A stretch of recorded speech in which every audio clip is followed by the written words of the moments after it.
ఈరోజు ఇంత పెద్ద ఎత్తున ఇక్కడికి వచ్చిన శంకర్పల్లికి సంబంధించిన టీఆర్ఎస్ పార్టీ నాయకులకు, కార్యకర్తలకు అందరికీ, సర్పంచ్లకు, అదేవిధంగా కౌన్సిలర్లకి, మాజీ సర్పంచ్లు అందరికీ కూడా, మాజీ ఎంపీపీలు, వేదిక మీద ఉన్న గౌరవ అధ్యక్షులు గోవర్ధన్ రెడ్డితో పాటు ఈరోజు మనం శశిధర్ రెడ్డి గారిని మున్సిపల్ అధ్యక్షులు నియమించుకున్న వారికి, ఇంద్రారెడ్డి గారు ఉన్నప్పటి నుండి ఇంద్రారెడ్డి గారితో పాటు మా కుటుంబంతో ప్రయాణం చేసిన పెద్దలు నారాయణ గారు, సత్యమన్న గారు, మాణికన్న గారు, ముంతాజ్ గారు, అట్లాగే పార్టీ కోసం గట్టిగా నిలబడి ఈరోజు టీఆర్ఎస్ పార్టీ తరఫున ఉన్న వేదిక మీద ఉన్న సోదరులకు అందరికీ కూడా, మాజీ ఎంపీపీలు గోవర్ధన్ రెడ్డి గారు, నరసింహ గారు, మాజీ ఎంపీపీ గారు, అట్లాగే మాజీ మార్కెట్ కమిటీ చైర్మన్స్ అందరికి కూడా పేరుపైన నమస్కారాలు తెలియజేస్తా ఉన్నాను. ఈరోజు పార్టీలోకి వచ్చిన వాసుదేవ్ కన్నతో పాటు శ్రీకాంత్ రెడ్డి గారు, అట్లాగే పుల్కాపూర్ నడిచిన మా సోదరులకి అందరికి కూడా మరొకసారి స్వాగతం చెప్తా ఉన్నాను. అందరికైనా ముఖ్యంగా ఎప్పుడైనా కూడా శంకర్పల్లికి వస్తే మల్లన్న ఉన్నప్పటి నుండి చూస్తుంటుంది, అందరు పిలుస్తూ కూడా ఆటో యూనియన్ వాళ్ళని సపరేట్గా పిలిచేవాళ్ళు అప్పుడు కూడా. సో ఆటో యూనియన్ వాళ్ళు కూడా ఈరోజు కన్నతో పాటు టీఆర్ఎస్ పార్టీకి వచ్చినందుకు మీరందరికీ కూడా స్వాగతం చెప్తా ఉన్నాను.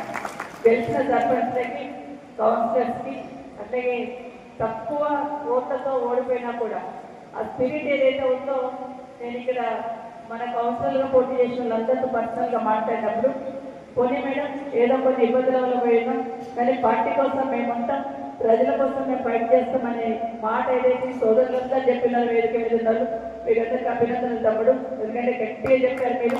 జనరల్గా నేనేమి ఎక్స్పెక్ట్ చేసినంటే ఓడిపోగానే బాధపడతారేమో పిల్లలని కొంత ఫీల్ అయిపోయినాను, కానీ నాకే ధైర్యం చెప్పినట్టు పర్వాలేదు మేడం, ప్రజల పక్షాన పోరాటం చేస్తాం, ప్రజల పక్షాన ఉంటాం, ప్రభుత్వం తరఫున రాని సంక్షేమ కార్యక్రమాలు వచ్చేటట్టు ప్రజల గొంతుకై మేము పోరాటం చేస్తామన్నారు. థ్యాంక్ యూ సో మచ్ అమ్మ, మీకు అందరికీ కూడా థ్యాంక్ యూ, అభినందనలు. మీతో పాటు మీ వార్డులో ఉన్న కార్యకర్తలందరికీ కూడా అభినందనలు తెలియజేస్తా ఉన్నాను. అయితే ఈరోజు నిజంగానే నేను చూస్తూ లెక్కేసుకుంటా ఉన్నాం, అసలు మనం 15 వార్డులు కదా, 15లో 12 వచ్చినాం మనం పోటీ, 12 వార్డులకి ఫైట్ ఇచ్చున్నాం. 12 వార్డులు కూడా వాళ్ళకి మనకు పెద్ద తేడా ఏం లేదు, 1000 నుండి 1100 తేడా వచ్చింది. కొన్ని చాలా తక్కువ ఓట్లతో పోయి ఉన్నాం, పక్కా గెలుస్తాం అనుకునే కూడా కొన్ని ఇబ్బంది అయిన పరిస్థితి. అయినా కూడా భవిష్యత్తులో టీఆర్ఎస్ పార్టీ జెండా ఎదగాలంటే రేపు మనం మండల్లో ఏదైతే ఎంపీపీ జెడ్పీటీ చేస్తుందో అక్కడ గట్టిగా ఫైట్ చేసి టీఆర్ఎస్ పార్టీని గెలిపించే బాధ్యత మీ అందరి మీద ఉందని మరొకసారి మీకు అందరూ కూడా కోరుతా ఉన్నాను. అయితే ఎన్నికలప్పుడు మా తమ్ముళ్ళు మాట్లాడుతూ మంచి చెప్పారు, ఎల్బెట్టి తమ్ముడు కానీ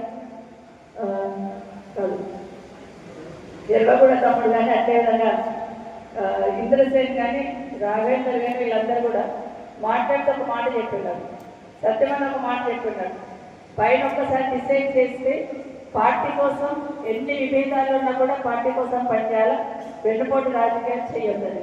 దయచేసి నా విజ్ఞప్తి ఏంటంటే, మన కోసం మనం చేస్తున్నాం. ఈరోజు రాష్ట్రంలో కాంగ్రెస్ పార్టీ చేస్తున్న కార్యక్రమాలు చూస్తూ ఉన్నాం. మన రాష్ట్రం కోసం, మన రాష్ట్ర ప్రతిష్ట కోసం ఖచ్చితంగా టీఆర్ఎస్ పార్టీ మళ్ళీ అధికారంలోకి రావాలి అని అందరూ కూడా కంకణం కట్టుకొని పనిచేసే ప్రయత్నం చేద్దామని మీకు అందరూ కూడా విజ్ఞప్తి చేస్తూ ఉన్నాను.